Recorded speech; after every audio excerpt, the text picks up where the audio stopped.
అందరికీ నమస్కారం.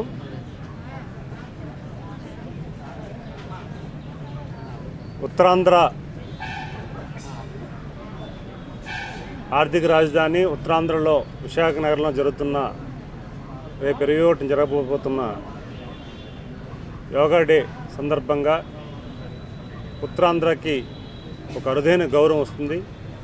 ఈరోజు ముఖ్యమంత్రి చంద్రబాబు నాయుడు గారు వారు ఆధ్వర్యంలో భారత ప్రధాని నరేంద్ర మోడీ గారు ఈ కార్యక్రమంకి రావడం, ఇది అత్యంత వైభవంగా జరిపించుకోవడం ప్రయత్నాలు జరగడం, ఇవన్నీ కూడా మన భారతదేశంలోనే ప్రపంచంలోనే మన విశాఖ నగరం ఉత్తరాంధ్ర పటం ఒక చరిత్ర అవుతుంది. దీనికి ఉత్తరాంధ్ర ప్రధానికం దీన్ని సద్వినియోగం చేసుకోవాలని కోరుకుంటున్నాం. 5 లక్షల మంది ఇప్పుడు దాదాపు 3 లక్షల పైన ఎంట్రీ అయింది. 5 లక్షల మందికి మనం టార్గెట్ పెట్టుకున్నాం. 5 నుంచి 7 లక్షల వరకు వస్తారని ఒక అంచనా ఉంది. ఇది చాలా అరుదైన మనకి ఒక మంచి రికార్డ్ అవుతుంది. ఇది ఖచ్చితంగా ప్రతి ఒక్కరు కూడా దీనిని సద్వినియోగం చేసుకోవాలని మనస్ఫూర్తిగా నేను విజ్ఞప్తి చేస్తున్నాను.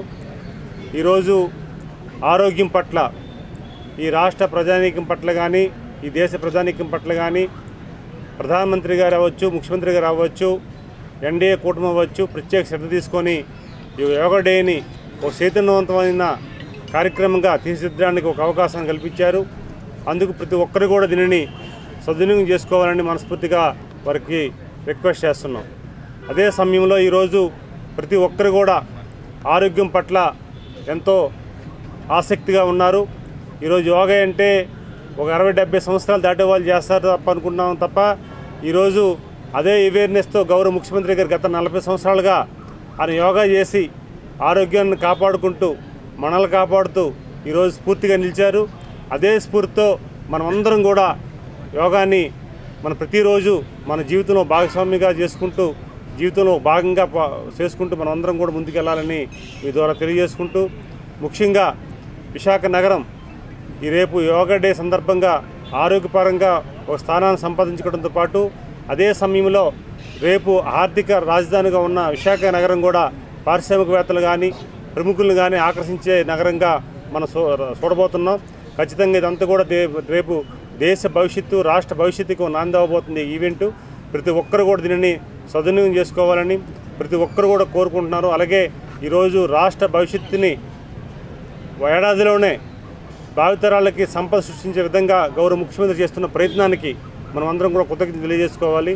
తల్లికి వందనం కార్యక్రమాన్ని చేసి ఈరోజు లక్షలాది మంది తల్లిదండ్రులని మన ఆశీర్వాదాన్ని ప్రభుత్వం వైపు వచ్చింది.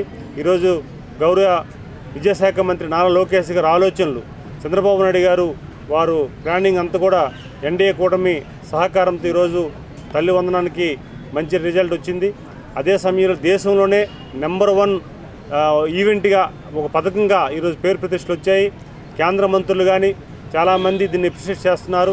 ఈ పథకం ద్వారా ఎంతోమందికి ప్రయోజనం, లక్షలాది మందికి ప్రయోజనం కలుగుతుంది.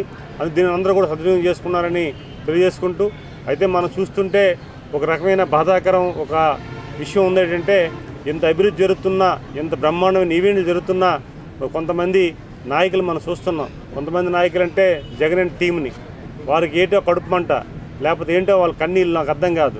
ఈరోజు రాష్ట్రం అంతా బ్రహ్మాండంగా ఉండి ప్రజానీకం చాలా బాగుంటే వాళ్ళ ఆవేదన వాళ్ళ ఆలోచనలు చూస్తే చాలా బాధ కలుగుతుంది. ఎందుకంటే ఎన్డీఏ కూటమి ప్రభుత్వానికి ఈరోజు మద్దతు ఇచ్చి గౌరవించకపోయి ఒక ముఖ్యమంత్రిగా పనిచేసిన జగన్మోహన్ రెడ్డికి చట్టం మీద కానీ లేకపోతే వ్యవస్థల మీద కానీ మినిమం అవగాహన లేకుండా ఈరోజు చాలా దారుణంగా వ్యవహరిస్తున్నారు. ఈరోజు రాష్ట్రంలో పర్యటన చూస్తుంటే ప్రతి పర్యటన ఎన్నిక కూడా ఒక కుట్ర జరుగుతుంది. ఆ కుట్రలో భాగంగా ఈరోజు జగన్మోహన్ రెడ్డి పర్యటన కూడా జరుగుతున్న దృష్టిలో పెట్టుకోవాలని తెలియజేసుకుంటూ, ఏదేదైనా మన ఉత్తరాంధ్ర ఇప్పుడు కూడా చాలా ప్రశాంతంగా గౌరవంగా ఏ కార్యక్రమం తలపెట్టినా విజయవంతం చేస్తాం. దానిని ప్రతి ఒక్కరు కూడా విజయవంతం చేయాలని మీ ద్వారా తెలియజేసుకుంటూ, ఉత్తరాంధ్ర ప్రజానీకం మనం ఏదైతే రేపు యోగా డే ఏర్పాటు చేస్తున్నామో ఆ ఏర్పాట్లు బ్రహ్మాండంగా జరుగుతున్నాయి. విశాఖపట్నం కూడా మంచి వేదిక అవుతుంది. ఆ వేదిక ప్రతి ఒక్కరు కూడా మనం హాజరు కావాలని మీ ద్వారా మరోసారి వారు తెలియజేసుకుంటూ ధన్యవాదాలు. Thank you all. జై హింద్.